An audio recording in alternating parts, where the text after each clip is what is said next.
বহুল প্রতীক্ষিত জাতীয় সংসদ নির্বাচন আজকে অনুষ্ঠিত হতে যাচ্ছে। টেকনাফ উপজেলার অন্তর্গত লম্বাবেল ভোটকেন্দ্রের সার্বিক পরিস্থিতি সম্পর্কে আপনি কি বলবেন? জি, আসসালামু আলাইকুম।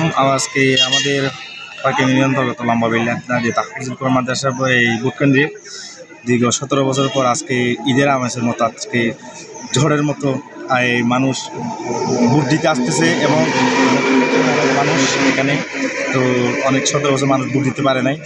তো 17 বছর ধরে যারা ভোট দিতে পারে না তারা আবেগেই, তারা মনের প্রাণে নিজ ইচ্ছায় স্বইচ্ছায় যাকে যোগ্য প্রার্থী মনে হয় তাকে ভোট দিচ্ছে এবং সেই উল্লাসে আজকে অনেকেই ঈদের মতো আমেজ হচ্ছে। দেখেন আপনারা ক্যামেরা দিকে, তো সবাই অনেক ভালো খুশি মনে ভোট দিচ্ছে এখানে। তো আপনারা দোয়া করবেন যাতে সব সুস্থ এবং এই মানবিকভাবে একটা ভোট হয়, এটার জন্য আশাবাদী আমরা সবাই। আজকে মানে সার্বিক পরিস্থিতি দেখে বোঝা যাচ্ছে মানুষ কীভাবে মানে স্বেচ্ছায় খুশিতে ঈদের আমেজের মতো মানুষ ভোট দিতে আসছে। আজকে ভোটের সার্বিক পরিস্থিতি দেখা যাচ্ছে, রাস্তাঘাটে খুবই মানে একদম শান্ত পরিবেশ, কোথাও কোনো উচ্ছৃঙ্খল নেই। আজ ভোট কেন?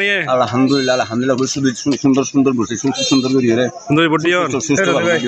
আলহামদুলিল্লাহ আলহামদুলিল্লাহ আলহামদুলিল্লাহ। আশাবাদী কেন দান করার খুব বেশি সুন্দর দেখা যায়। আচ্ছা, কি অবস্থা ভোটের? কি অবস্থা আজকে?